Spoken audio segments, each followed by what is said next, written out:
Dobar dan svima, dobrodošli na još jednu epizodu Data Minds podcasta. Danas mi je u gostima Aleksa Gordić, momak koji je radio u DeepMindu, rešio da neće više da radi u DeepMindu, napravio Yugo GPT, što verovatno svi ljudi, većina ljudi koji nas sluša sa ovih prostora je već do sada i čulo.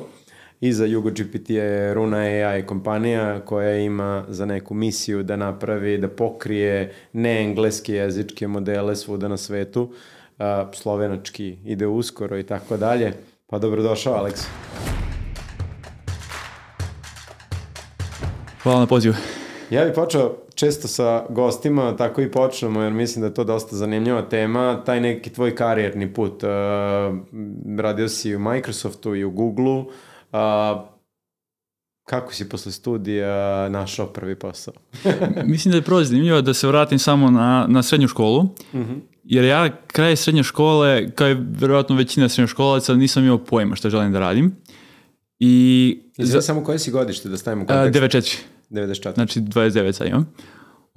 I u tom trenutku bukvalno završam srednju i kao bukvalno ne znam što ću radim, jer sam po prirodi bio generalista i mogao sam da sebe zamislim u raznim nekim ishodima. Mogao sam da odem i na DIF, Bože, mogao sam da odem da se bavim lingvistikom jer sam volio jezike i nekako način kako sam tada odlučio jeste moja heuristika je bila šta je najteže. Što nije uvek najbolja heuristika, ali se ispostavilo da je tada bila dobra heuristika i izabrao sam ETF. Tako sam otišao na ETF jer je važno za najteži faks u Srbiji. Mislim, sad da li to istina ili nije, ne znam, ali to je bila moja percepcija. I onda na ETF-u sam krenuo posle godinu dana kad završao novet i sve najteže predmete, sam opet se pitao što je najteži odsek, što možda nije bilo najbolja stvar u tom trenutku da pitam i otišao sam na elektroniku. I onda sam te krajem studija skapirao da hoću da ipak pivotiram ka softverskom inženjerstvu. Tako da je to bio neki sam početak. Ne znaš šta hoćeš, radio si svašta nešto, ne postoji tačan odgovor, šta ćeš da uradiš. Ja sam samo neko bio attracted to challenge. I onda sam otišao neko ETF-u. A što je elektroniku? Što je elektroniku? Pa ne znam, prvo pre svega ne volim da mi stvari budu black box. Znači volim da razumem stvari do samog dna. I onda skapiraš kad upišeš elektroniku da postoji nešto se zove fizička elektronika i da postoji posle kvantna fizika i da ne postoji zapravo dno. Tako da ako završiš, vjerojatno ćeš biti sad 3 fizičara tamo negdje na Stanfordu, astrojica na svetu, jedni to radite i kao nije toliko karijerno uzbudljivo, sem ako si baš istraživač, ali ja nisam taj tip, ja sam malo više preduzetnički nastrojen. Tako da mi onda, eto, tako je neka elektronika ispala. Ja sam još gore bio, ja sam telekomunikaciju upisao, jer tad su mobilni telefoni krećtali. Tada je bio, nije ni iPhone-a ni bilo, nego je Nokia bila vladar sveta i ja sam mislio telekomunikacija, mobilni telefoni, to je to. To će vladati svetom, ja ću biti bog i bati. Kad sam završio fakultet, sa telekomunikacijama nije bilo toliko softverskih firmi, nije bilo softvera, pošto su bili još uvek glupi telefoni, nisu bili smart telefoni. Nepametni telefoni. Moje zanimanje se moglo svesti na računanje trasa između dve bazne stanice i mogu sam da radim u Telekom. To mi je karijera bila i tad sam pivotirao na programiranje i završio kao software inženjer i zaposlio se na tu poziciju, ali eto. Dobro, ali kapiram da prilično lako pivotirati, jer ipak to kao neka inženjerska disciplina. Imali smo mi programerske osnove, neki C smo radili i tako dalje, ali se dosta na telekomunikacijama, kao verovatno i na elektronici, svodilo na matematike, translaciju između digitalnog i analognog signala i tako dalje. Mi smo dosta sa signalima radili, recimo. Ne znam, ja sam od dizajniranja, ne znam, osmobitnih digitalnih delilaca, kako se to kaže, bukvalno neke stvari, igranje sa tranzistorima, sa otpornicima, stvari koje danas mi baš ne trebaju i sad ti uvijek možeš da kažeš, uvijek ljudi mogu napraviti argument, ne, ali sve to posle tebi značilo. Da, ali kao postoji opportunity cost. Radio sam to, mogu sam nešto drugo da radim i da sam radio ovo drugo, gde bih sad bio. Kao uvek ljudi, uvek možda opravdaš svoje akcije i to možda nije loš način da živiš sam sa sobom, ali mislim da sam mogao optimalnije stvari da radim i neke stvari sam mogao bolje, ali ali verovatno sad da razumeš šta je CPU, GPU i Grokov LPU sa arhitekturne strane. Definitivno dosta bolje razumem, ali pojene što mi ne treba. U jednom trenutku moraš samo da abstrahuješ neke stvari. Dođeš do nekog nivoa, kažeš ok, verujem da ovo radi kako ste rekli i mene samo zanima API, odnosno taj interfejs. I onda si završio faks? Kad sam završio faks, otišao sam bio u Nemačku da uradim praksu kao Android developer, inače sam Android sam naučio bio, 3-4 mjeseca sam prošao neke kurseve na Udemy-u naučio Android i otišao u Nemačku da radim za neki startup i to je bilo preko organizacije studentske IST. Inače sam skroz slučajno tamo završio jer nedelju dana pre kraj prijava, ja sam prvi put u svom životu otišao u ETF biblioteku, jer sam živio jako blizu ETF-a i dolazi u tom trenutku neka devojka sa flyerima i kao, evo ih neke prakse, ja uzmem to bro, kao Nemačka, nisam živio nikad u inostranstvu, probam, odem tamo. I tad se zapravo kreće za mene cijela priča gdje ja ono kao skapiram, hoću da odem u Big Tech malo, jer ovaj drugar Jan Aleksandar Ivanović, možda znaš za njega, on je bio baš poznat jer je pobjeđivao na ovim bubble cupovima, Microsoftom itd. Njega pitam u fazonu šta bi mi preporučio kako da se spremam i on mi kaže Cracking the Coding Interview knjiga koja je kao the go-to resource kada hoćeš za Microsoft, Google, FANG kompanije generalno. I onda kad sam se vratio u Beograd, to je bilo 2018. Krenem da na svoju ruku učim kući, prolazim kroz svaki dan, algoritmi, idem na neke hakatone, čak sam se upisao fakultativno, sam išao na ETF, na algoritme i strukture podataka predmeta i bilo baš čudno prvi put u životu, kao idem se godinu dana mlađim ljudima od sebe, malo mi bilo čak i kao ja sam failovo sam kao u životu. Tako da je tako neko krenulo i posle sam onda u Microsoft završio 2019. u HoloLens teamu.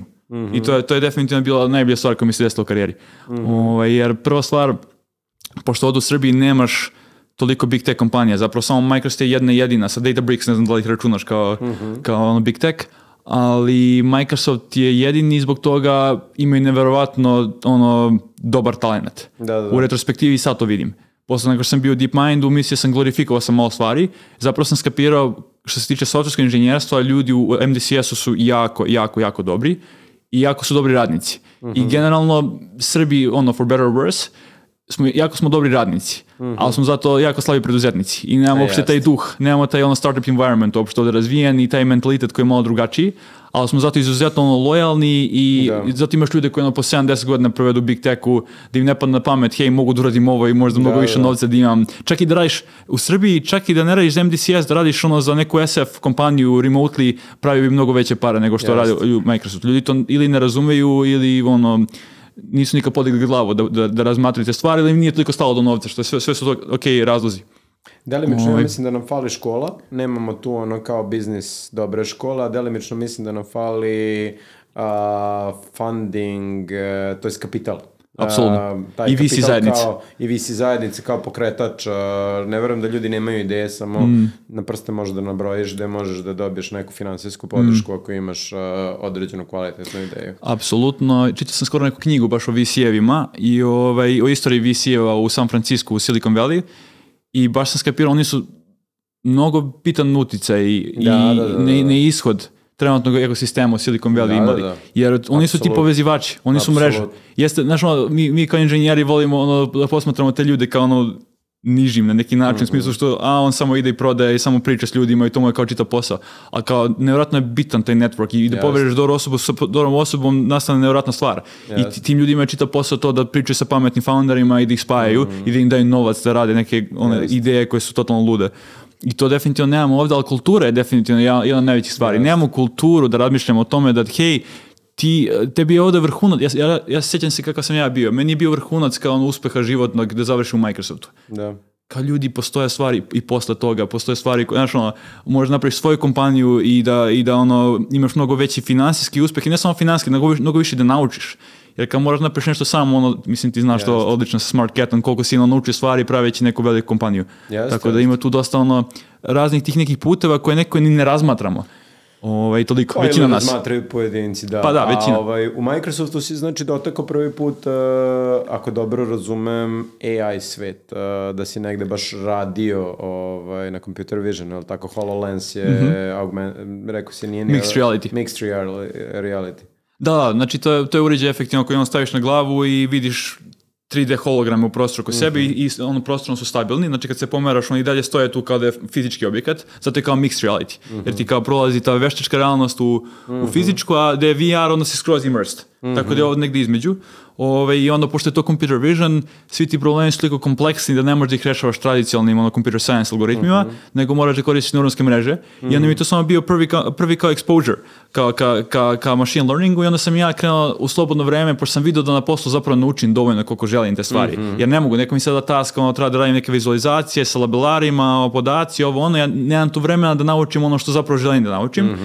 I tako da sam onda krenuo sa strane da prolazim sam kurseve. Coursera je bio prvi, Andrew Ng, pa sam onda krenuo da sam čitam istraživačke radove, pokrenuo sam YouTube kanal koji je bio kao forcing funkcija da konstantno čitam i da obrađujem na jako nekom dubokom nivou. Da. To je bio jako niš kanal, ja sam svestan bio toga od početka, jer sam ja imao lupam na tom kanalu, sam imao jedan video koji ne znam, 10.000 pregleda, sad ima preko možda 100.000, nije bitno, i ovi drugi koji pravim po 2, 3, 4. I ja sam i dalje birao 2, 3, 4. Jer sve zavisi što optimizuješ. Meni nije bila optimizacija, hoću više view, više subscribera, nego hoću da me zaprate ljudi iz DeepMinda, OpenAI, PhD studenti, profesori, takav community sam teo. I također da sebe forsiram da učim te stvari. I onda mi je bilo baš savršeno se uklopilo da naučim mnogo više ML. I to je odličan savjet, kako sebe teraš da učiš. Recimo kad imaš neku kadencu od 2 nedelje, mesec dana, da treba da izađeš s nečim novim, a moraš da se pripremiš za to, jer to nije kao ti samo izbacuješ zato što, bože moj, sve znaš. Jeste, apsolutno to. Mislim, moraš onda, ne možeš baš toliko da ga Super inicijativa i super savjetove, ja mislim, za ljudi koji ne slušaju. Hvala. I koliko si bio u Microsoftu? Pa pazi, inače, pre nego što sam se zaposlio sam znao da ću da napustim posle određenog vremena. Planirao sam 2 godine, mislim da bi to bio inicijalni broj. Pandemija se desila, čim sam krenuo da radim 2019. 20. već jako brzo je zapravo krenula, ja sam 2018. znači 19. sam radio i onda 20. je krenula pandemija. Ukupno sam skoro 3 godine radio. I onda sam napustio i otišao za DeepMind. Da. Tako da to je bila sekvenca tu. A da bih vamo došao, šta je bila fora, dok sam bio u Microsoftu, DeepMind neko opet bilo kao neko to džinovsko ime i kao ne možeš bez PhD-a da odeš tamo. A ja sam imao 0 oficijalnog machine learning, nisam nijedan kurs oficijalni prešao na nekom fakultetu ili da sam završio neki master za to. I onda sam razumeo koliko ću morati sam da uložim vremena i truda i onda sam pre i posle posla u Microsoftu i vikendima konstantno radio.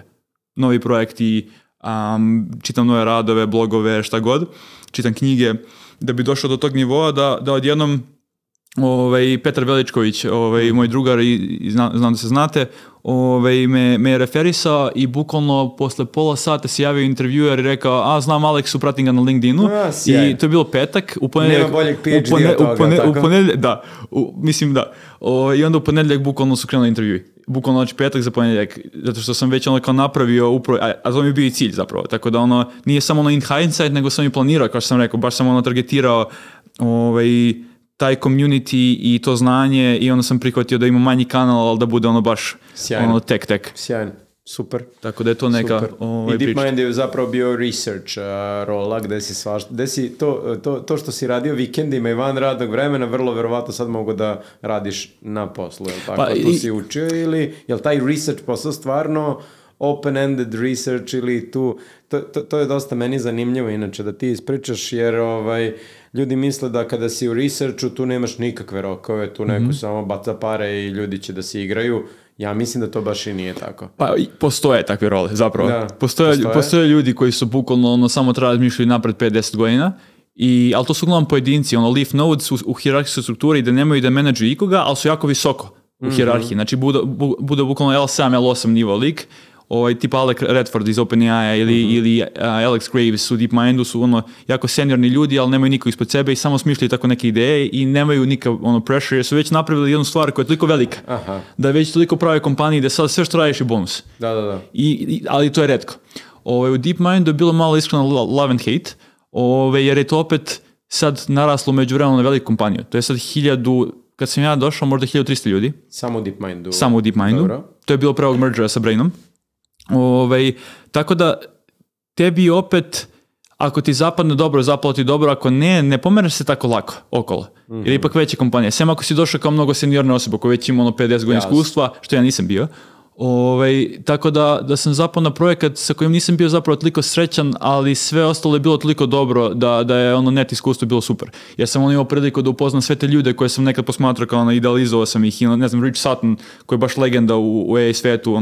Napravio si network. Da, napravio sam i network i kredencijale, stekao sam i znanja, mislim da sam mogao mnogo više, da sam nešto drugo. To je opet ti trade-offi, jer neki put se desi da dodaš u neki neprestižni mali startup i da više naučiš nego dodaš u neku veliku kompaniju s dobrim kredencijalom. Sve to kao zavisi. Ali sam dosta svako naučio i život u inostranstvu, malo sam živio u Londonu samo godinu i po dana, tako da je sve to nekako se akumuliralo i bilo je super iskustvo. I ne bi ga menjao. I tu pre godinu dana, recimo neki mart je bio prošle godine, ali tako ti odlučuješ da prekineš sa DeepMindom i par inicijativa guraš, od kojih najviše smo čuli, jel tako, Jugo GPT-u, zašto? Pa, šta se to promenilo u onom delu, pošto si rekao da si posle studija hteo u fan kompanijama i Big Techu, šta se to promenilo i šta je to glavni pokretač da iz Big Techa ideš u sam svoj gazda, startup, vetrometina? To.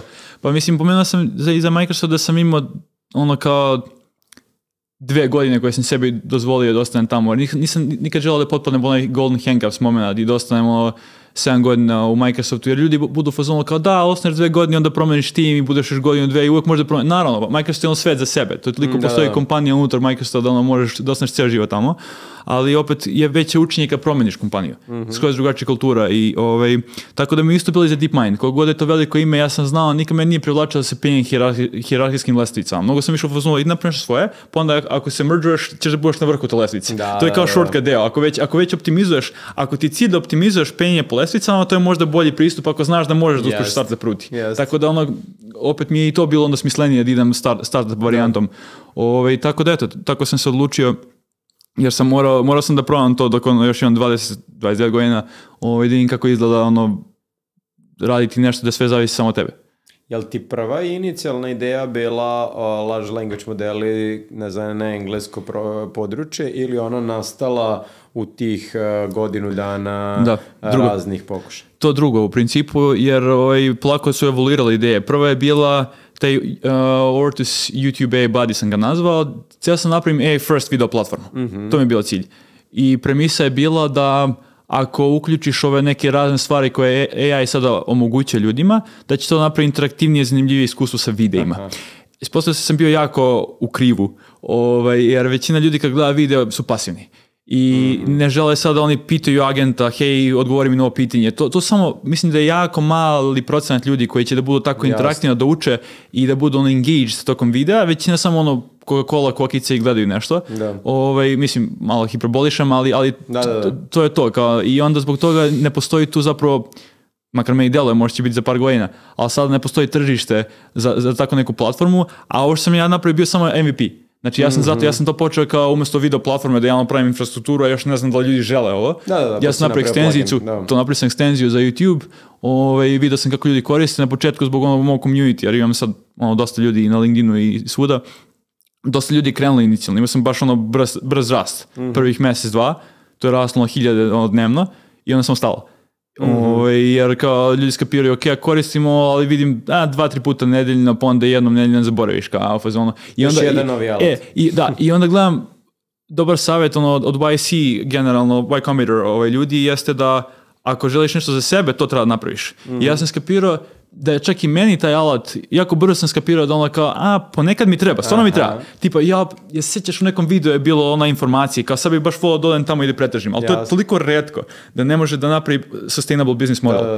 I onda sam odatle polako otišao kao na istraživanju, kao šta nedostaje, išao sam po raznim modalitetima, slika, video, zvuk, tekst, i video sam kad sam probao da napravim neku lamu, te sam lama model od Meta da uzmem da fine tune za srpski, skapirao sam da postoji 0 ekosistema i da prevođenje je isto užasno. DeepL, čuvena komercijalna kompanija za prevođenje, ne podržava srpski, čak ni oni. Tako da je sam prevod bio težak, a kamo je treniranje LLM-o, i onda sam skapirao, ok, ako je ovako za srpski, kao postoji šansa da za razne neke jezike je sličan problem, i onda sam polako neko pivotirao od machine translation, prvo sam pravio i posle sam otišao ka LLM-ovima za ove neengleske jezike, da se tako izreći. Super. A kaži mi, teo sam da te pitam, ono što ja često dobijem kao pitanje, ali aj ti odgovori, Translate dosta dobro radi, je li tako? I onda kao šta će nam lokalni jezik? Pa evo prilike da kažeš. Pa pazi ovako, imam prilično jak stav povodom toga. Prvo, translation sistemi ne rade baš najbolje.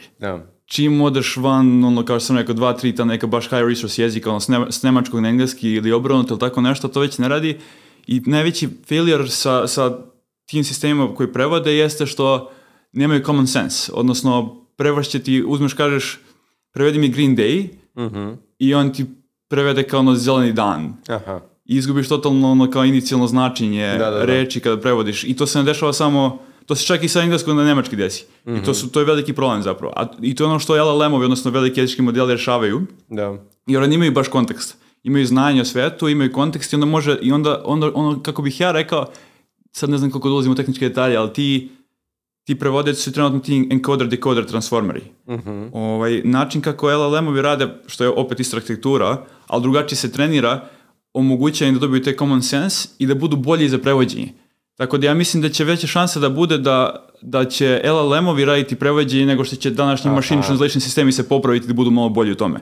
Ili neki merge, hibridni neki model, kao to postoji kao opcija. Slobodno idi tehnički, dobili smo jedan od komentara da ne idemo dovoljno tehnički, da smo trebali recimo baš sa Draganom o Databricksu malo više tehnički da idemo, tako da izgleda imamo tehničke publike, tako da slobodno idi tehnički. Ali još jedna stvar koju sam uhvatio u nekom od intervjua koje si davao, mislim, i meni je to recimo bio jako dobar primjer koji ja koristim. Recimo, ako pitaš Yugo GPT za porezka neka pitanja ili neka bankarska pitanja ili neka lokalna pitanja, neće ti skakati na američki porezki sistem, ako sam dobro razumeo, jer tih resursa je najviše na internetu i vrlo verovatno taxation će ići po američkom taxationu, a ovdje si ti baš specifično verovatno koristio neke lex paragraf ili šta već imamo, tako da je verovatnoća da će ti odgovoriti za srpski porezki sistem ili srpska prava, na primer, veća. Tako je, pa prosto po prirodi kako se ti modeli treniraju jeste da nađeš neki džinovski korpus. Mislim, džinovski je jako relevantna reč, pogotovo danas kad ljudi radi s trilionima tokena. Ja sam uzeo tipa 30 milijardi tokena na srpskom, hrvatskom, bosanskom, crnogorskom, da ne ulazimo sad u detalje šta je jezik, šta nije jezik, ali 30 milijardi tokena i onda sam na tome dotreniravao takozvani continued pre-training Mistralovog base modela da bih dobio model koji radi lepo za naš jezik. I zbog toga sam ga biasovao. Sad ne znam, opet koristim mnogo anglicizama jer već uglavnom komuniciram na engleskom. Ovo je retko inače na srpskom komuniciram u ovakvom nekom settingu. Mi smo skoro nešto pričali na skijanju, pristrasan. Je li bias pristrasan? Ima smisla. Pristrasan. Od prilike. Ali bias, dobro. Tako da zbog tog načina treniranja, on će veća šansa će ti odgovori za to šta tebe interesuje u ovom regionu. Znači, bit će pristrasan nije to vrlo reći. Biće bias ka tome da odgovori ka temama čiji su odgovori sa ovih prostora, ne iz američkih. Znači, kad pitaš recimo nešto o porezima, neće ti reći o američkim porezima kao ChatGPT, koji će ti odgovoriti na srpskom, ali će ti odgovarati suština, content će da bude sam engleski, američki, American bias. Dok će ovdje da bude kao više ka srpskom jeziku, tako da. Skoro smo, kako se zove, pričali tu nešto u firmi, jedan dečko je pitao šta vi mislite o učenju stranih jezika, da li meni to treba ili mi ne treba, jer on ima neku želju da na Duolingu, da li francuski ili italijanski nauči. I onda jedna od stvari koju je rekao Neško koji živi u Holandiji, koji je već dosta dugo u Holandiji, kao pa ne možeš da se povežeš sa ljudima u regionu ako ne znaš njihov jezik. Nije stvar o tome translation nazad, nego je više ti kulturološki stvari i samo poštovanje da znaš njihov jezik i tako dalje i tako dalje. I onda me to navelo da razmišljam da možda i large language modeli kao OpenAI neće moći da se povežu sa lokalnim regionima, nego... Da, ima smisla to definitivno kad kažu ako hoćeš da se obratiš čovjekom intelektu priče lupom na engleskom, ako hoćeš se obratiš njegovom srcu priče na njegovom jeziku. Toga ima definitivno taj psihološki efekat. Ono kako bih ja, pošto ja sam inače poliglot i volim jezik isto, kako bih ja volio da vidim budućnost jeste da svaki jezik se zadrži, znači da sačuvam svoje jezike. I to nije zato što sam ne znam, neki nacionalista, patriota, šta god, nego pragmatičan sam. Volim evoluciju i volim te artefakte kulturološke koje je evolucija raznih nacija proizvela, kultura. Da. A bez jezika ne možeš da sačuvaš tu kulturu. Jest. I onda mislim da je jako bitno da, iako sve više pričamo engleski, sve više imamo anglicizam u svom govoru, da sačuvamo svoj jezik, da je jako to bitno, ali također, pošto sam pragmatičan, mislim da treba da imamo jedan universal language, kao što je trenutno engleski sve više, kao lingua franca, i da to koristimo. U idealnom nekom svetu, mislim, postoji pros i cons, ali imao bi neki prevodjac, univerzalni prevodjac, kao iz Star Treka, da ti možeš da ovo pričaš na svom jeziku, i da druga osoba samo čuje svoj jezik. E sad, šta je pros, šta je cons? Cons je to što uvijek će neko da kaže, hej, postajemo sve gluplji, više ne moraš da pamtiš brojeve telefona, ne moraš da računaš jer imaš kalkulator. Pa ja ću to da kažem, istu stvar kao i sa svim prethodnim otkrićima, jeste da izgubiš tako nešto, ali se oslobodiš da radiš neke više kognitivne taskove i efektivno napredujemo na taj način civilizacijski. Opet postoji jaz. Najbolji postoji sve bolji, a loši možda će morati sve manje i manje da radi i sve su konforniji, tako da će možda se pojavljivati taj neki kognitivni jaz. Ako to ima smisla. Ali to jeste zanimljivo razmišljanje. Negde ideš na godišnji odmor i bit ćeš 5 dana tamo negde i nećeš više nikada. Nemaš ti vremena baš da naučiš jezik i taj univerzalni prevodioc bi tu značio, ali zbog posla možda 3 put godišnje ideš na određenu lokaciju, ne bi bilo loše da počneš da pričaš na tom jeziku ili se preseliš negde. Naravno da postoji potreba, tako da ta kombinacija u stvari jeste zanimljiva. A kaži mi, zanimalo me kako se trenira uopšte large language model, mislim koliko možeš da podeliš, a da možda srednje tehnički idemo na to. Uvijek postoji još onoga level ispod da se objašnjava. Pa prva stvar koja ti treba jeste neki AI akcelerator. To su uglavnom grafičke kartice za većinu ljudi, ali postoje baš dedicated neke, svaka kompanija velika trenutno pravi neke svoje čipove. Dobro. I onda kako se trenira, imate efektivno tu neku transformer arhitekturu i na vrlo neko pojednostavljeno objašnjenje prvo jeste da uzmeš tekst i podeliš ga na deliće i onda šta uradiš, daš tom transformeru, ubaciš mu jedan deo teksta i kažeš predvidi sljedeću reč. To je sve. A nije da se trenira kao što se slika prepoznaje da zamagliš, to jest ti izbrišeš određene... To je BERT. Mislim, postoje, to su drugačije takozvane loss funkcije, odnosno BERT je treniran tako što između ostalog pokušaš da taj denoising. Denoising, da. Odnosno, daš mu pače teksta, izbaciš nekako reči, staviš neki kao šum token, šta god, predvidi tačno šta je bilo između. Ali LLM-ovi se pokazalo se kao mnogo bolje objektivna funkcija da samo predvidiš sljedeći token.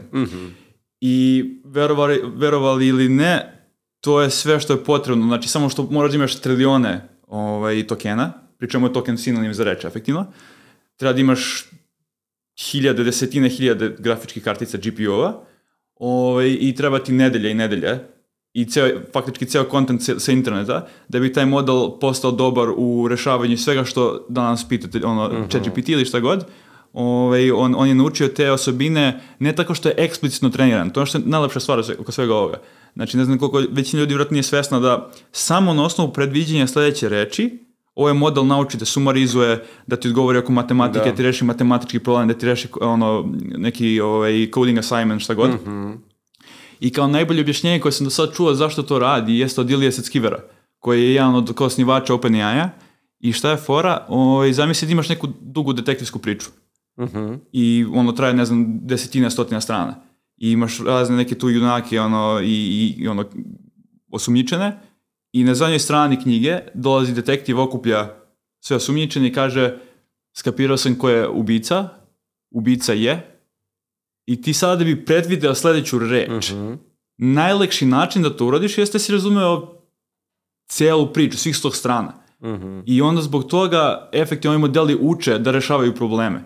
Jer predviđenje sljedeće reči je jako često potrebno da, znači ti kako minimizuješ tu funkciju, odnosno pokušaš da mu napraviš sve lakše da on predvidi, on skapira, hej, zašto ne bih samo naučio sintaksu jezika, zašto ne bih naučio gramatiku, zašto ne bih naučio kako se reči međusobno odnose i sve to takozvani emergent property, što je prelepa stvar, odnosno pojavilo se bez da si ti eksplicitno kodirao model, hej, nauči mi ovo, ali ne bi bilo moguće, ne možeš da enumerišeš sve osobine, sve veštine koje LLM, odnosno bilo kakav AI, mora da posjeduje, da bi mogo da interaguje s ljudima. Ali gde je onda tu kompetitivnost, jer ako je kvalitet large language modela u stvari funkcija količine podataka, grafičkih kartica i šta si treće rekao, vremena, To znači da onaj sa najviše vremena i najviše para će pobediti. Pa i talenta. Mislim, ja sam hteo sam da pitam gde je talent, gde je razlika između recimo Mixtrala i OpenAI, Mixtrala i FIA,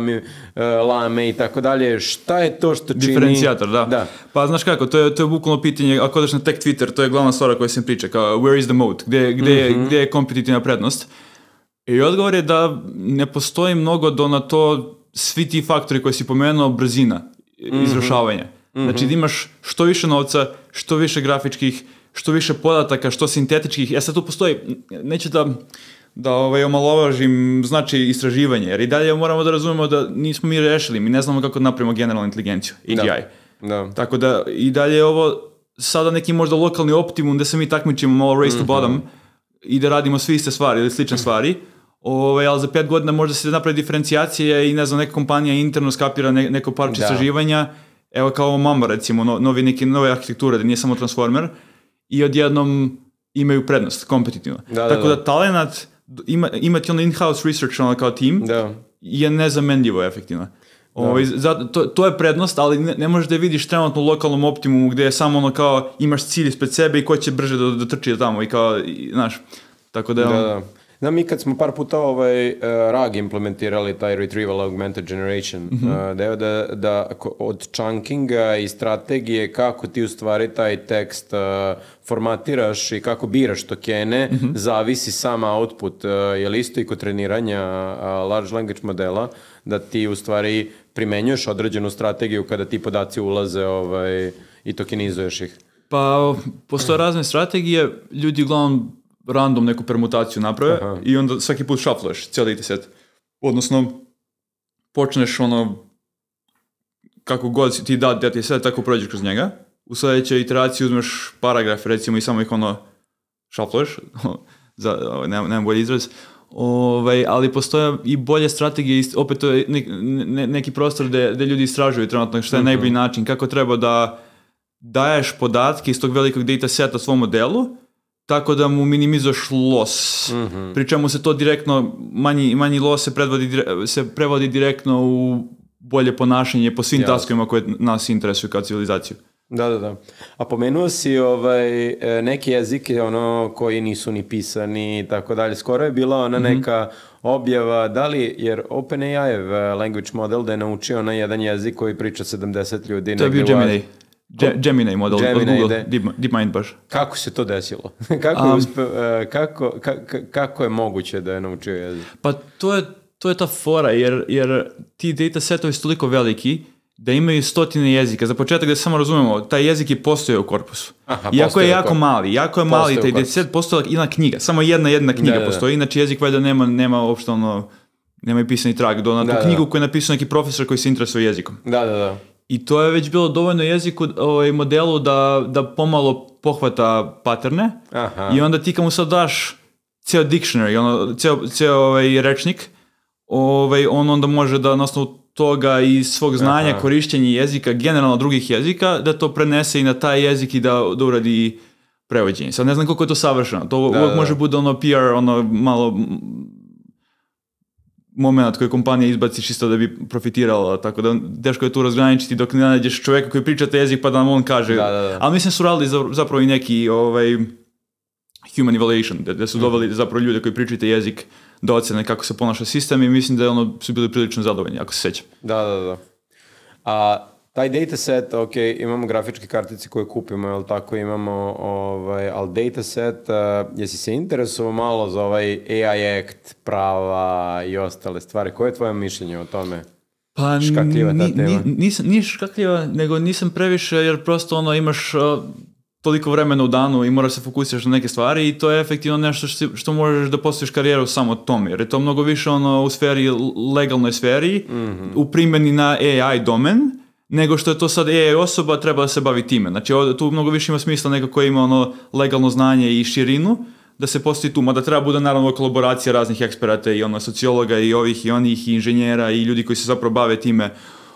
Šta je moje mišljenje? Ukratko, moje mišljenje je da nema baš najviše smisla da ograničiš toliko parametra sme da bude velik model i toliko tokena, odnosno reči smiješ da mu daš, pre nego što uskoči neki čika iz američke države ili ono u Evropi šta god i kaže hej, ono kao moramo sad da ti prođemo kroz ono sve što radiš i da skapiramo da slučajno se nije neki ono rogue AI napravio u vašoj laboratoriji. Zašto nema smisla? Nema smisla jer ne poštuje osnovnu premisiju tehnološkog progresa, a to je da ono konstantno imaš eksponencijalnu krivu. Da. I ono što je danas taj broj koji su zakucali u zakon, to dok se promeni znamo da to se sporije menja. I onda će, možda je sad ok, ali za 5 godina će da bude ono usporavajući progres. I to ne želiš da se desi. Jer ono, stvari koje mi sada vrtimo na malim grafičkima kod kuće, znači ovaj 7 milijardi model, recimo sad možeš kući bez problema ako imaš ok ono, GPU da vrtiš, to je bio 2019. T5 kad izašao model od Google-a, bio je mislim 10-11 milijardi najveći. Znači samo malo veći od Google GPT-a. Da. To je tad bio najveći model na svetu i trebao ti klaster grafičkih da vrtiš. Da. Tako da stvari su toliko, ne znam, ja se osjećam kada sam prošao više ono života, ozbiljno. Znači zadnje 4 godine kada sam više života prošao, jer se toliko se desilo stvari, a ja sam bio baš ono u samom centru rešavanju i DeepMindu i bio sam, kada se ChatGPT desio, ja sam bio u DeepMindu i vidio sam najveći ono interni shift kompanije koju možda zamisliš. Da je toliko džinovska organizacija, toliko se ono potrese i da krene da se menja i da se pravi reorg i da se ono se desi spajanje Braina iz Google-a i DeepMinda vamo, gdje se napravi jedna super organizacija koja će da radi samo ono džinovske LLM-ove i da razvije te sisteme. Tako da neverovatno koliko se stvari dešava i koliko ono istraživačkih radova izađe na dnevnom nivou, znači to su ono 100.000. Ne postoji trenutno, ako pogledaš, ja mislim tu metriku koliko papera izađe, odnosno koliko radova izađe mesečno ili koje god uzmeš vremensku jedinicu, apsolutno AI ono kao prvo, pa onda sljedeća oblast je već ne znam koliko ono reda veličine manje outputa ima. Moje neko mišljenje, to me triggerovalo zapravo ovaj intervju sa Mirom Murati, je li tako, iz OpenAI, kad je ona rekla na čemu ste trenirali Soru, pa ne znam, neko je na publicly dostupnim podacima i tako dalje. Pa moje mišljenje je zapravo sve što je publicly dostupno je na internetu s razlogom, može da ga pročita svaki čovek, a i mašina. Ja bar to tako gledam. Da li je to intelektualna svojina, pa zaštiti ga ako hoćeš da ga ne deliš sa ljudima, ako hoćeš da ga deliš sa ljudima, nemoj ga zaštititi i onda je okej da neka tehnologija zaključuje na osnovu tog znanja, jer na kraju dana i ja sam skup knjiga koje sam pročitao, resurse koje sam pogledao i tako dalje, ali moja znanje interpretira to u neku vrednost na kraju dana, tako da ne znam. Ja kao inženjer imam veliku simpatiju za taj stav, ali razlika je što ovi sistemi mogu da skaliraju kako ti ne možeš. To je prva stvar. Druga stvar je što ti kad radiš sa trilionima tokena, ti nemaš način da saznaš koje pače kontenta je tu copyrighted, šta nije copyrighted. Ti, znaš, neko je likovo, ne znam, sa Shutterstocka ili nešto, ili neki umetnik izbacio nešto. Imam simpatiju za digitalne te, kako se kaže, kreatore, za artiste, jer oni su posvetili godine i godine života razvijajući tu neku veštinu i onda se pojavi model koji samo prođe kroz sve to bez da su oni dali consent, jer kao iako je publicly available, znaš, to ne znači da možda koristiš za bilo, postoji uvek to je taj fine print. Žigovi bi mogli to možda da reše. Žigovima smo rešavali takve sve stvari. Ne znam da li žig može da reši tako što imaš neki digitalni footprint pa da transformer arhitektura prepozna kad ima neki digitalni footprint pa da se... Ne?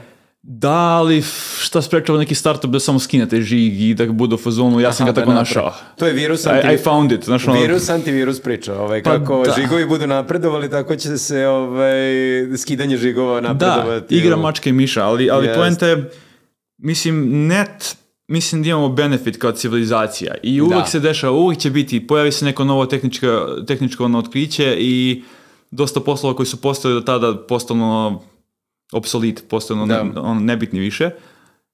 I ti ljudi moraju da nastave napred. I sad lako je tebi iz pozicije osobe koja pravi to otkriće da kažeš tako nešto. Tako da zbog toga imam simpatiju naravno i za tu stranu.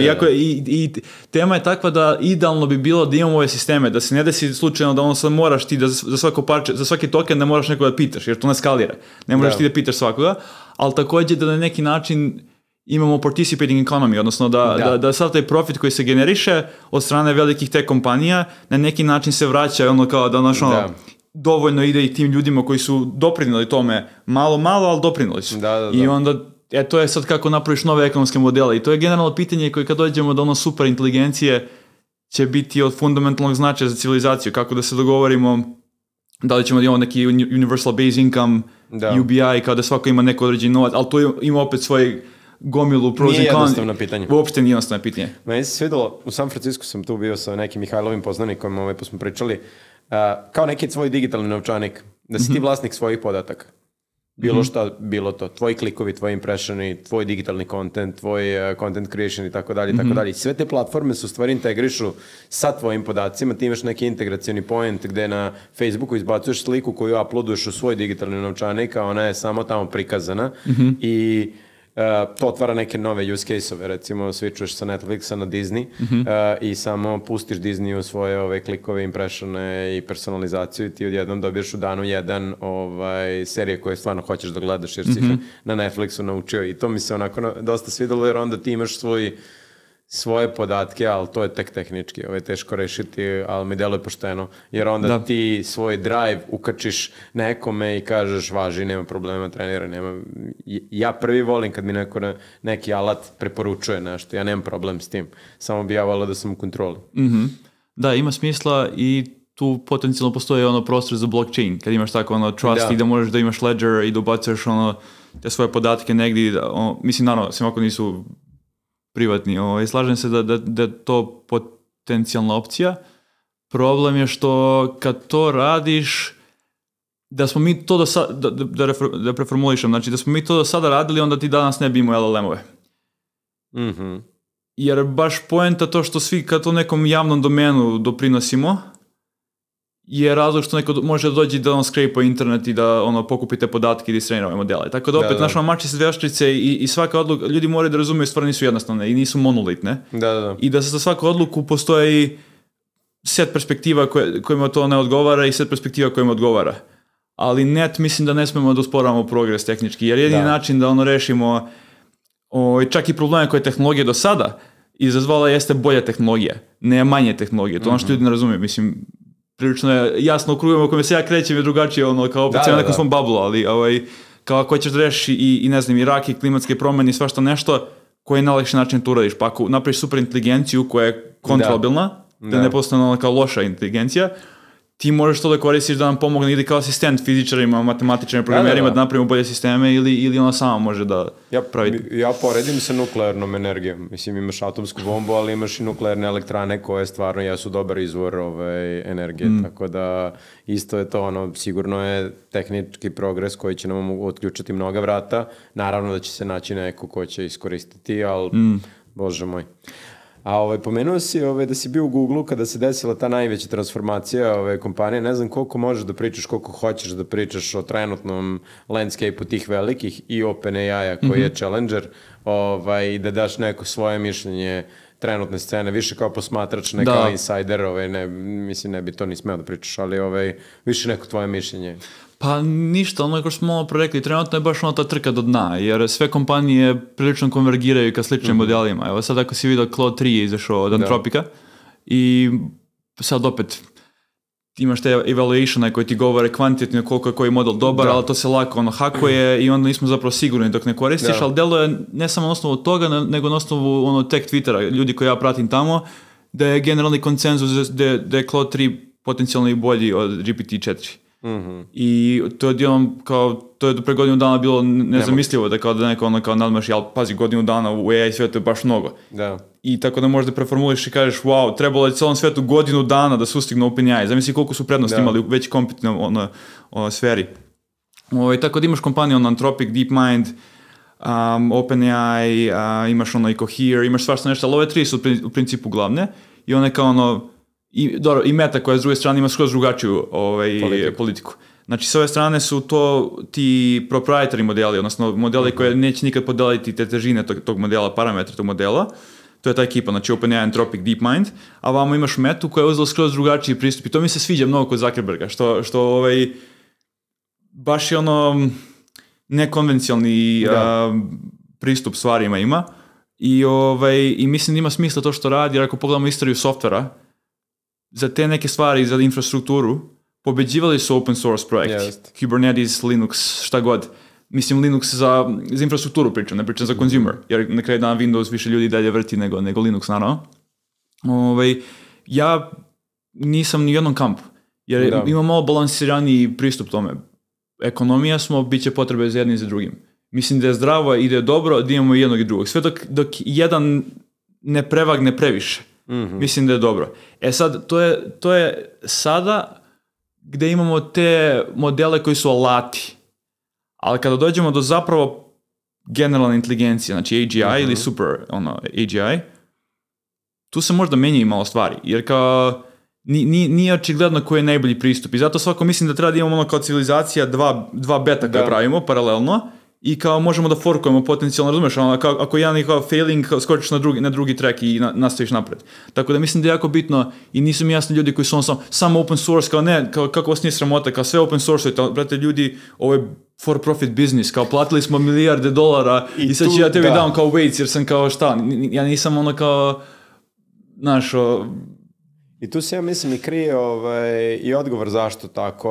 Anthropic i OpenAI, to im je core business, je li tako? Google je negde napadnut u smislu da search možda ne bude više search nego information retrieval koji će ići preko chat interfejsa kroz LLM-ove, a Facebook čini mi se, ne znam, izdaleka gledam, Facebook imam utisak da hoće da koristi Lamu i njihove open source modele kao hiring strategiju za njihov core product koji je social network. I onda oni kada vide ko tu kontributuje, oni imaju svojevrsnu uštedu na hiring procesu, jer najbolje ljude koji kontributuju mogu da uvuku. Kako ne? Tako da mislim da zato oni open source-uju, a ne... Između ostalog, ali to je poenta što ima, naravno, i rekao si da je race to the bottom, ako je race to the bottom, onda Facebook taj revenue od LLM-a ne bi značio previše. Da, i ako će već da bude infrastruktura budućnosti, zašto ne bi bila naša? Da. Jer onda posle neki tamo developer, open source developer napravi nešto, napravi super cool, ti to lako integrišeš u svoje sisteme.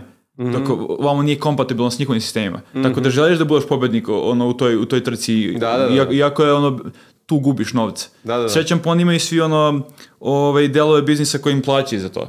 I samo zato mogu da baciju pare tu. Jer isto kao i Google-u, njima je ads glavna stvar, ne LLM-ovi, isto je za Zuckerberga.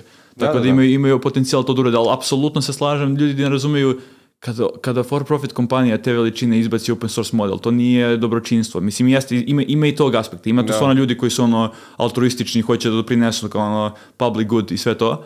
Ali apsolutno, to je i PR stunt, to je dobar marketing, to je dobar marketing, to je dobar hiring tool.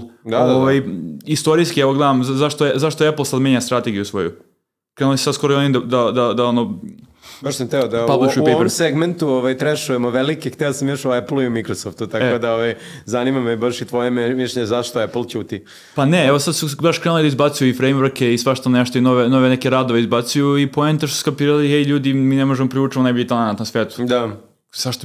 Zašto bi ti ako si najbolji istraživač, a poenta istraživanja je da je otvorena.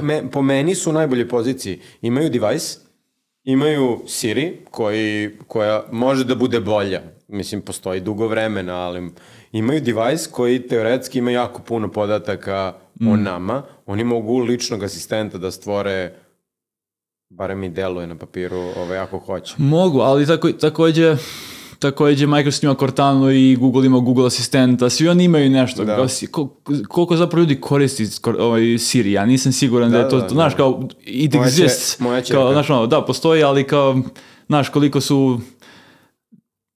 mislim da su u boljoj poziciji trenutno kompanije koje imaju moćne LLM-ove i hoće napraviti asistenta, nego neko ko ima asistenta, a nema in-house ekspertizu da naprave ove sisteme. Imaju device. Ja mislim da nemaju. Pa imaju, da, slažem se da su... Koji možda blokira ove ostale. Oni su dobri na takozvanom na Edge-u. Da, na Edge-u. MacBooks i sve stvari imaju one M1, M2, mislim da izašao isto, ne znam da li sam lupio možda. Čipove, tako da su dosta dobroj poziciji, slažem se. Ali su također u lošoj poziciji, jer ne možeš lako promeniš kulturu. I oni nemaju taj istraživački tim koji je podne kvalitetan interno za ML, kao što ima ostale kompanije koje smo pominjali. Tako da tu je malo teže, a već je sav talent pokupljen.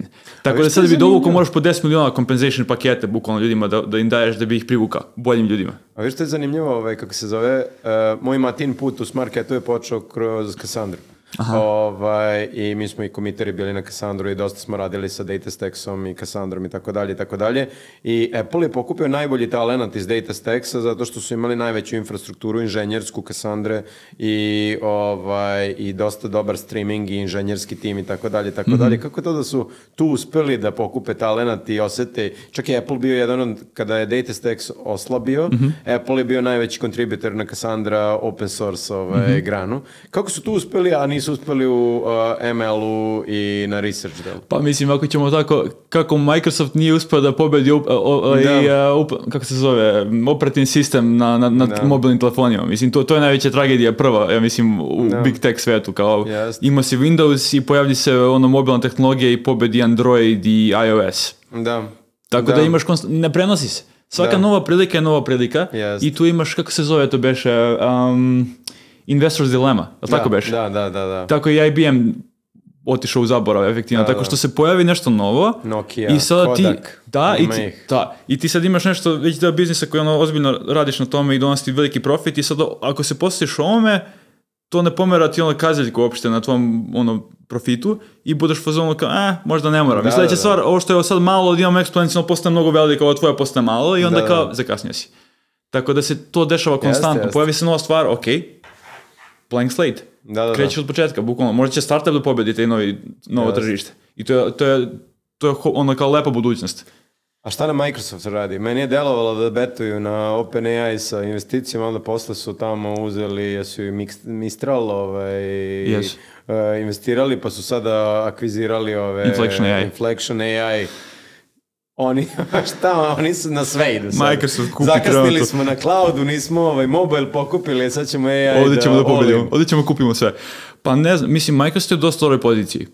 I ono što su napravili sa OpenAI, da li je bila slučajnost ili sad je na genijalnosti cijele te ekipe gore, senior leadership, to ne znam. Svako je bila odlična odluka. Najbolja odluka u istoriji se ispostavila. Jer OpenAI koje je trenutno tako blago je sad efektivno 50, koliko imaju, 49% shareholder. Tako da je to bila dobra odluka. Za Inflection AI ne znam da li je dobra odluka, jer ta ekipa, inače CEO Inflection AI je ex-CEO DeepMinda, Mustafa Sulejmani, ako se ne varam, i on je podigao čovjek preko milijardu, pre nema godinu dana, da napravi tog PI asistenta, koji je trebao staknuti sa ChatGPT-em, totalno su izgubili, failovali su maksimalno. Znači, ljudi koji su to koristili su imaš jače open source modele, bolje nego to što su oni pravili sa milijardu nešto. I onda ih je Microsoft kupio. I sad to je vjerojatno bio Acquihire. Vjerojatno bio Acquihire. Kupili su ljude. Ali opet kao zašto Acquihire? Jer kao već imaš OpenAI, vamo ljude. Ima tu informacije koje mi ne znamo. Jer OpenAI vjerojatno nemaju dovoljno kontrole. Ovdje hoće da imaju baš svoj in-house team. Jedno su zato kupili te ljude da budu bukvalno deo Microsofta i da malo opet tu hedžuju kao hedging bets protiv OpenAI na neki način. Čudna je ta dinamika. Pa da. Dobro. Prošli smo sve ove big tech firme, ja bih se vratio samo na Facebook. To smo se baš bili dopisivali, ja sam sad na nekom putu, bio sam 6 sati u kolima, pa to mi je odlična prilika Lex Fridmana od 3 sata da odslušam.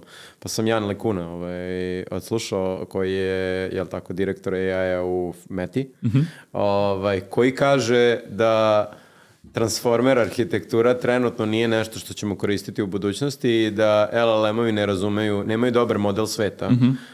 A ti si rekao da razumeju i kontekst i, mislim, aj malo o tome, daj mi svoje mišljenje. Sve je to kvantitativno, koliko razumeju kontekst, znaš.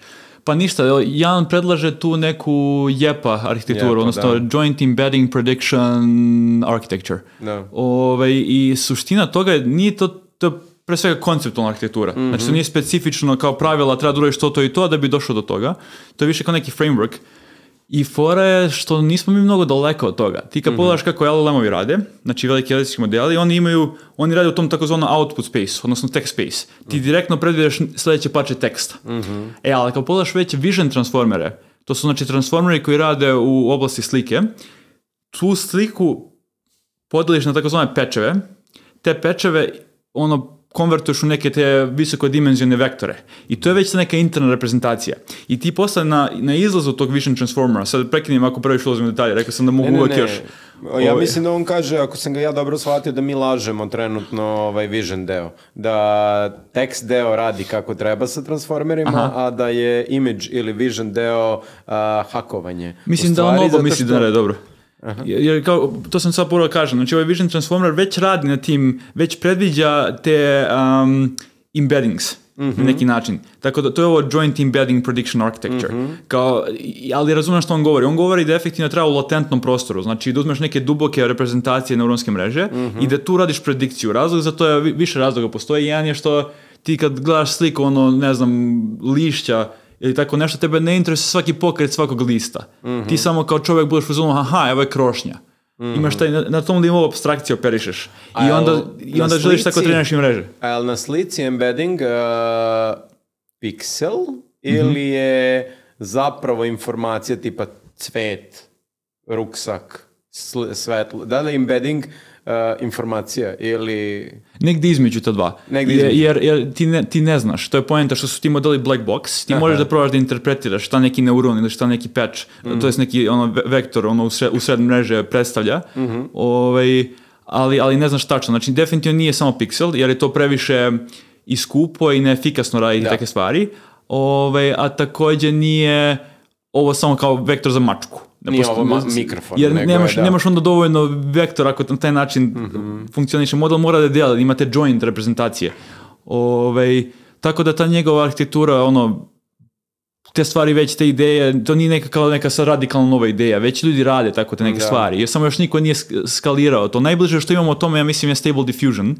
Tu imaš te takozvane diffusion modele i oni baš rade u tom latentnom prostoru, taj denoising, i onda ga samo prebace posle na image space, da imaš sliku odjedno. Znači radiš nešto, konvertuš u neku manju dimenziju, što je mnogo efikasnije da vrtiš na manje GPU-a, i onda posle kad završiš tu konverziju, samo prebaciš u sliku i boš uzmano, evo je lepa slika, ne znam, mačka sa šeširom ili šta god. To je taj fazon u stvari blurovanja i magljenja slike, pa ti na tome treniraš, a onda u stvari model postaje sve bolji i bolji u prepoznavanju noise objekata, je li tako? Pa, otprilike tako.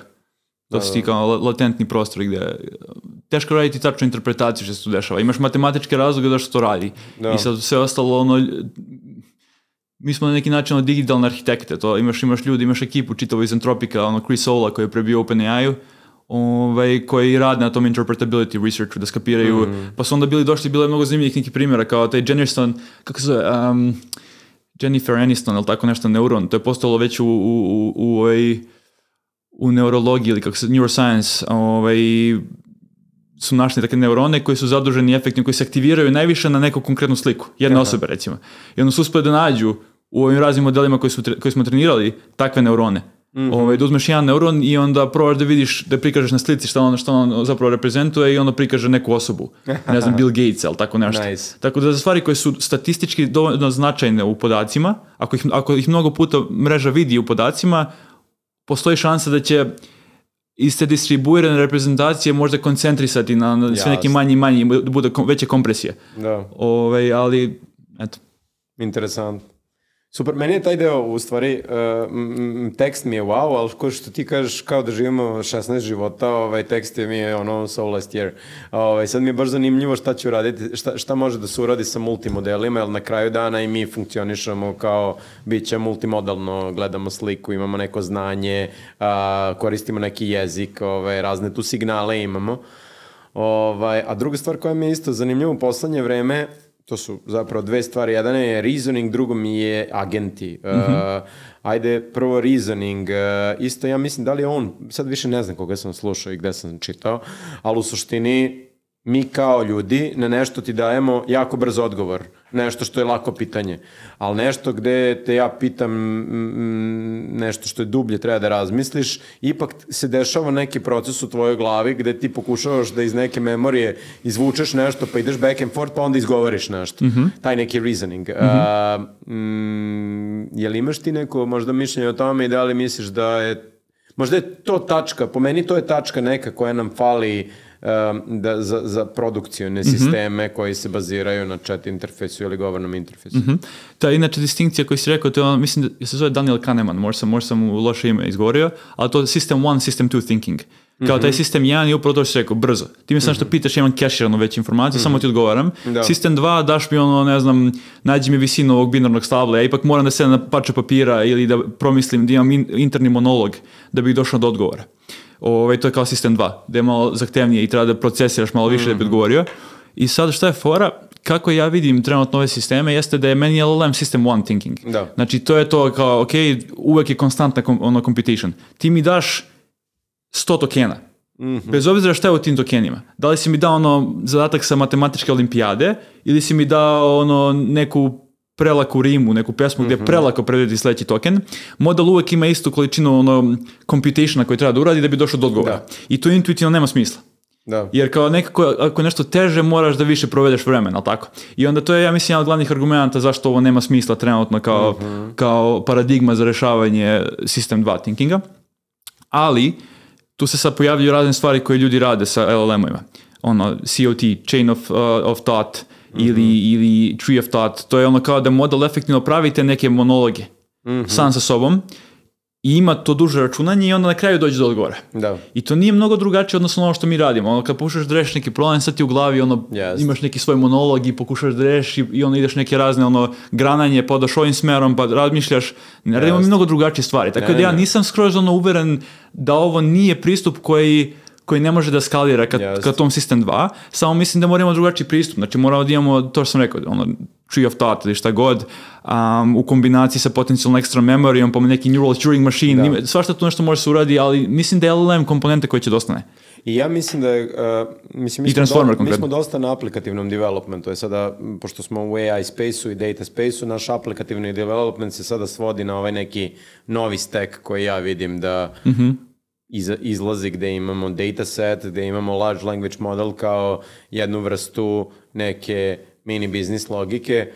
Mi dosta često u našim arhitekturama trenutno koristimo vektorske baze koje upravo nadopunjuju taj deo memorije, gde ti ipak smeštaš neke pređašne konverzacije, prebacuješ neko interno znanje u neki vektorski prostor i radiš vektorizaciju samog pitanja da bi našao najsličniji odgovor.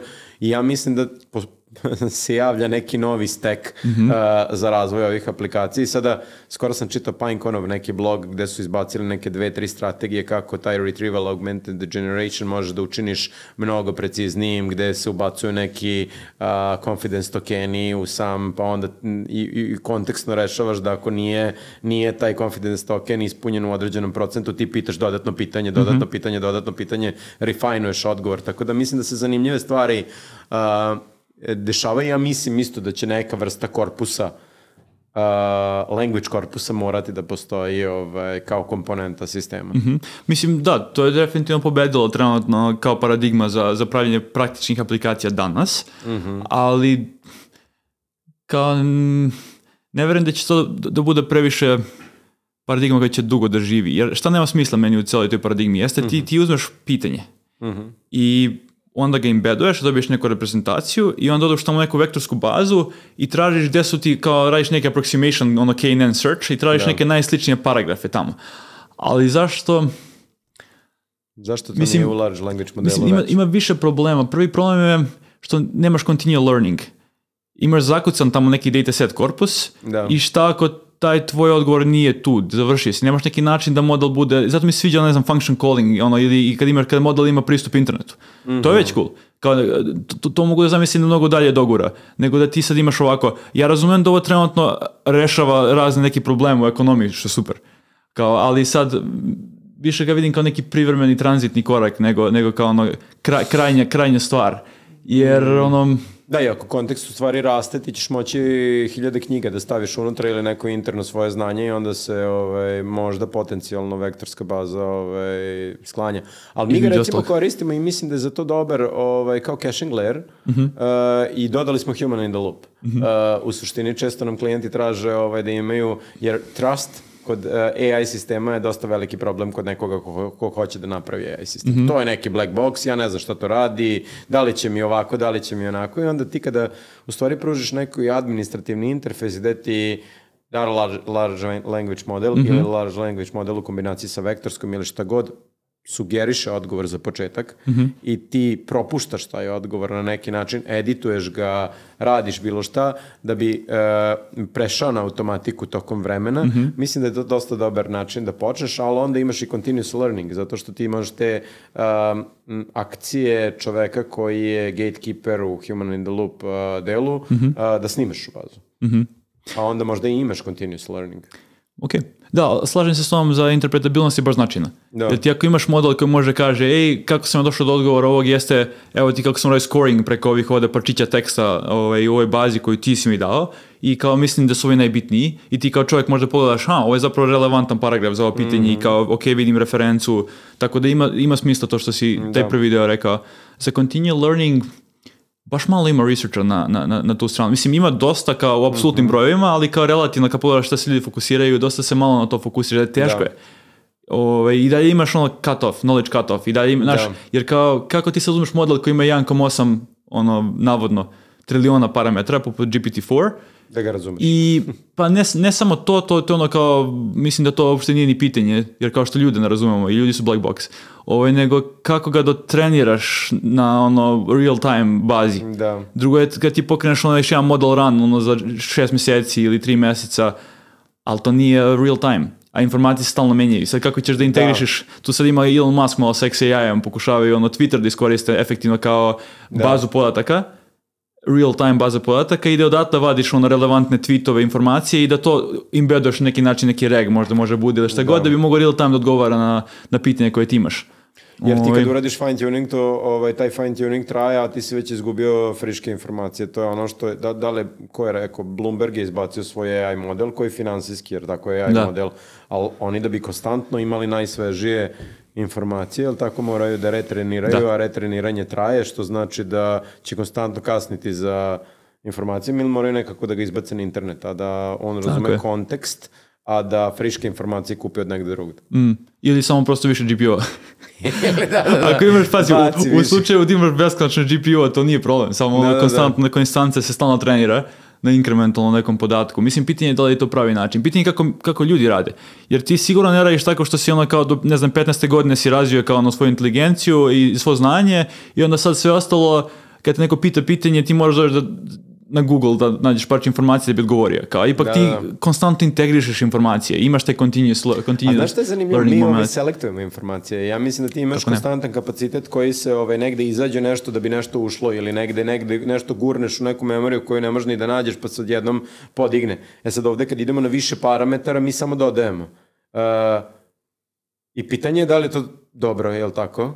Ili ne? Čekaj, si tu implicirao da je kao zero sam u smislu da kao bukvalno, ne znam, ako dobiješ x informacija, x izađe. Dve stvari su mi pale na pamet sada. Jedna stvar je da u large language modelima svaka sledeća verzija ima više tokena, što znači da ne radimo neku selekciju kvaliteta informacija to jest ne radimo selekciju šta treba da bude u modelu. A druga stvar koja mi je pala na pamet jeste, nju sam izgubio. Da ti radim ovo prvo. Mislim da nije toliko bitno da ti radiš selekciju kao čovek. Model sam radi selekciju šta je bitno, šta nije bitno. Da. Zato je to lepota ovih modela, što ti možemo daš, brate, džubre od kontenta često, između, ali mora da bude kvalitetno, naravno, garbage in, garbage out, ali model će da skapira, hej, stavi saliency map koji je nizak, ih bude u fazonu, ovo mi nije toliko bitno i izignorit će ovo. Neću naučiti mnogo iz ovih tokena. Tako da ne moraš ti toliko da brineš od toga. Sve dok nije nešto katastrofično, tipu, sjećam se nekih model ranova koji su bili, gde su našli posle analizom da su imali po milion backslasheva. Kontinualno u datasetu i to je izazvalo, ne znam, neki low spikes, dok su trenirali, ne znam, tipa opt 175 od meta model, 175 milijardi parametara. Tako da ne želiš tako nešto vjerojatno da imaš. Da. A setio sam se i druge stvari koje sam teo da kažem. Da li je nužno veći model, kvalitetniji output, to je prvo pitanje. Drugo, da li je nužno veći kontekst, kvalitetniji output? Jer ono što ja mislim jeste da ako imaš više nečega, imaš više šuma, pa moguće da imaš i gori output. Za kontekst mislim čak da je ovo što je Gemini uradio, tako on je proširio kontekst. Milion i nešto, da. Da. da li je to nužno kvalitetniji output ili je možda, jer mi kao ljudi, mene recimo uče i mi sad u firmi učimo baš da sa manje kažemo više. I ta lepota jezika, to jest umetnost jezika, da kažeš sa malo informacija pravu stvar. Dobro, to je Occam's razor princip, kao najjednostavnija stvar je najbolja. Pazi, point, ako imaš veće modele, to samo znači da imaš veći kapacitet, veći potencijal da naučiš da budeš bolji. Da. Tako da to je odgovor ujedno, jer imaš dosta primjera danas modela koji su baš džinovski. Evo ti recimo ovaj Grok 1.5 što je izašao od XAI, ima 300 nešto milijardi, mislim da je uporediv sa recimo Mixtralom koji je 52 milijarde po ovim benchmarkcima. Tako da imaš ti, mislim, ajde počnemo od toga da je GPT-3 bio 175 milijardi, 7B model danas od Mistrala je bolji od GPT-3. Tako da naravno da ti ništa, ne možeš samo na osnovu, ako ti jedni podatak kao hej, ovaj model je ovoliko veliki i ne možeš ništa kažeš, ali ako je veći, ima veći potencijal. Jer prosto imaš više dimenzija, više mogućnosti da memorišeš. Ti ako imaš dovoljno dimenzija, odnosno dovoljno tih parametra, ti možeš da memorišeš cijel dataset. I to se i radi, to se i dešava. Znači modeli bukvalno svih ovih trilion tokena pomalo memorišu. A kontekst? Sad kontekst opet, ako je veći, a model ne zna da ga koristi, bit će lošiji, ali opet i potencijal, jer kao, ako treba da odgovoriš na ovo pitanje, ne znam, ovo detektivska priča sam malo prepominjao, ako ti je kontekst takav da ti možeš da progutaš jedno parče informacije, ti ne možeš da odgovoriš na ovo pitanje. Ali ako imaš 100 strana informacija, što je cijela knjiga lupam, onda postoji potencijal da odgovoriš. Da li ćeš odgovoriti, zavisi da li znaš da koristiš informacije u tom kontekstu. Tako da koliko god da ljudi to ne žele da prihvate, činjenica da što je veće, to je veći potencijal, odnosno može bude bolje. I kad pogledaš veličinu ovih modela i količinu tokena, to sam malo Jan pričao o tome, to i dalje nije uporedivo s onim što mi imamo u našim mozgovima. Da. Znači ti imaš, sad pazit neki brojeve, mislim da je lupam 100 milijardi neurona, ali sinapsi imaš ne znam koliko triliona. Pri čemu moraš da razumeš da jedan neuron se ne preslikava na jedan veštački neuron.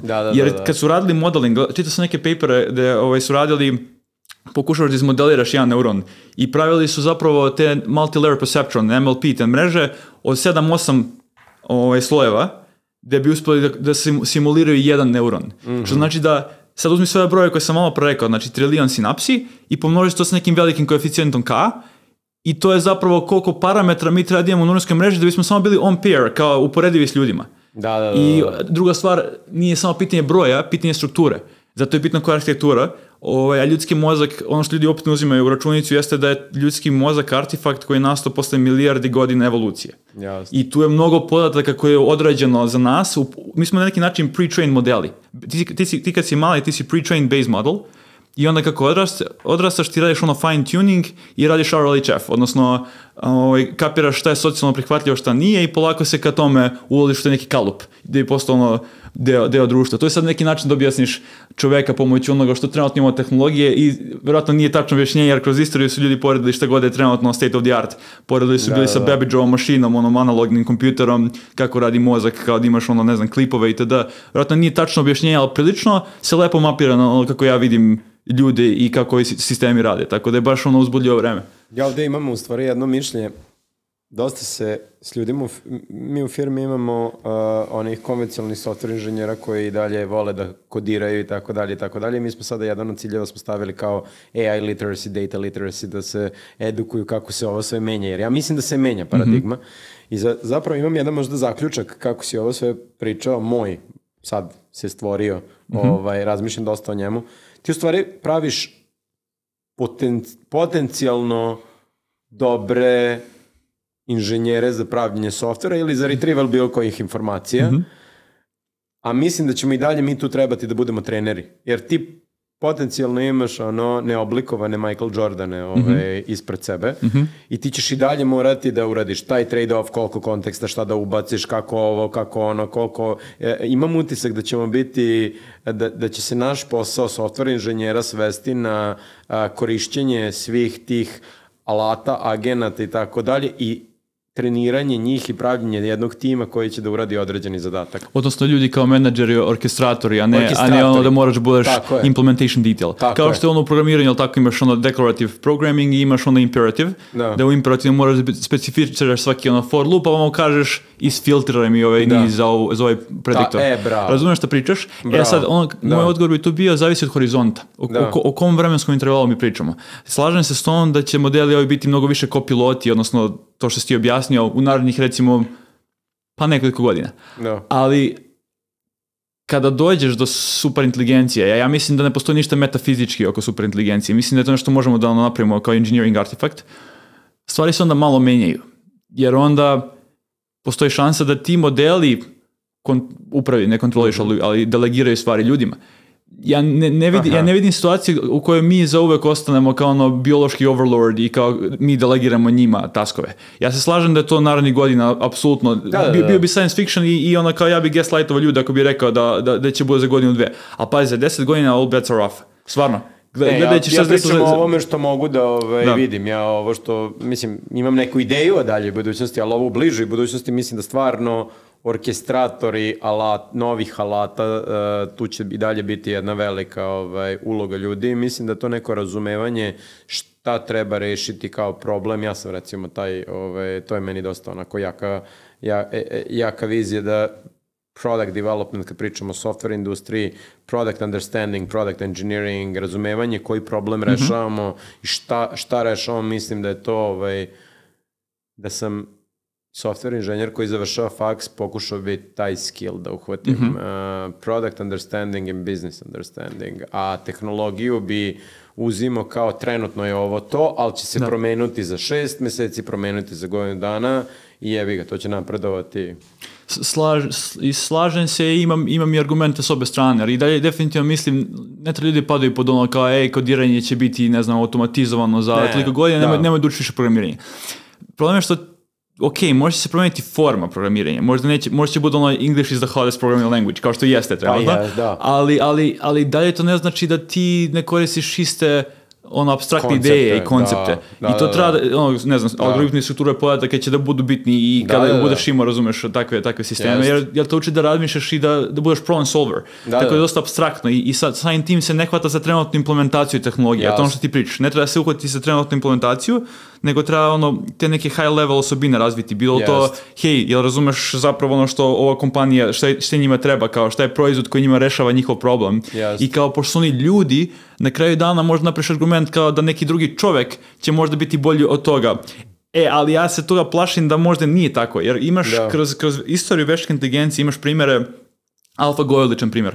To je sistem bio koji u ovoj igri Go, to je istična igra, uspeo prvo da bude ono kao podneko dobar kao ljudi i onda je pobedio Lise Dola tamo 2016. I onda je postao superhuman. Kako se zove, i to je postigao tako što više nije učio od ljudi, nego je takozvani self-play imao, gde su sami agenti pravili lige, igrali sami sa sobom i postali sve bolji i bolji.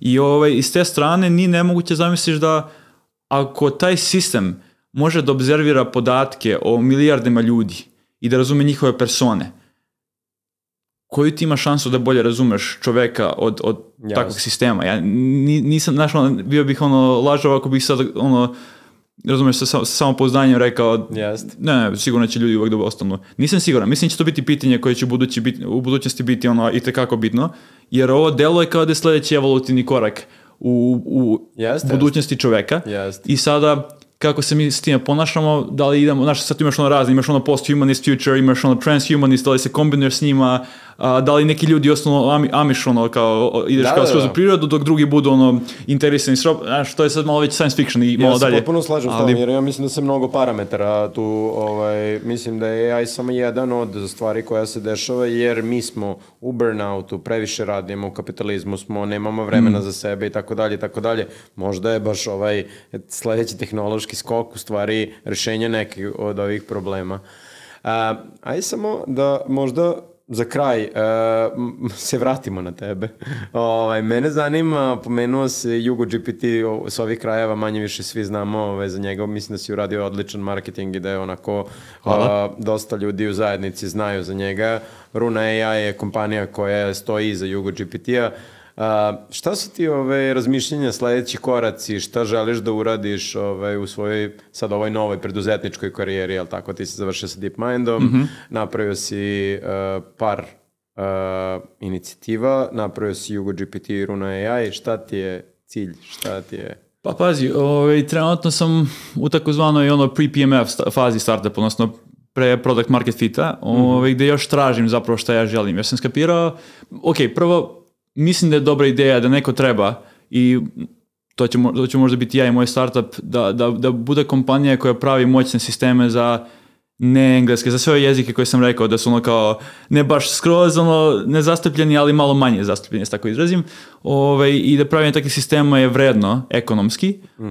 Sad pitanje je kako napraviš biznis oko toga, to je drugo pitanje, jer kao API, zbog toga dinamike na svetskom nivou, tamo gde su venture capital backed startupi, konstantno cijena ide na dole, što nije realno, jer ti troškovi su mnogo veći, oni su već nisu u gubicima i onda se to nameći na mene i na ostale startupe koji tek počinju, koji još ni digli novac. Tako da API kao business model nema previše smisla i onda sad ideš ka tome da li praviš neku platformu da bi postalo skalabilno ili ideš u više consulting, što ne skalira toliko. I sad ja pokušavam da razumem najbolje kuda želim da idem. Tako da sam sad trenutno baš kao crossroads faza i vidjet ćemo kako će se stvari razvijeti. Meni deluje da je taj put nacionalni put, ne? Ne misliš da je put nacionalnog interesa? Tipa ako praviš jezik za Srbiju, negde bi Srbija trebala da bude ta koja je podrška tom jeziku. Ne znam kako je. Jel Falcon iz Emirata ima podršku Emirata? Oni imaju podršku njihovog instituta koji se zove TII, jel tako nešto, a taj institut mislim da ima podršku države. Tako da je indirektna, mislim, podrška države. Ali da, slažem se s tom da je od nacionalnog interesa, ali također ne vidim kao startup ti ne želiš previše da uđeš u politiku, državu i te stvari, jer će te sprečiti da skaliraš na svet. Jer ultimativno meni nije cilj da napravim Jugo GPT verziju 3, ja da postavim najveći startup u Balkanu i dalje sam mali startup na svetskom nivou.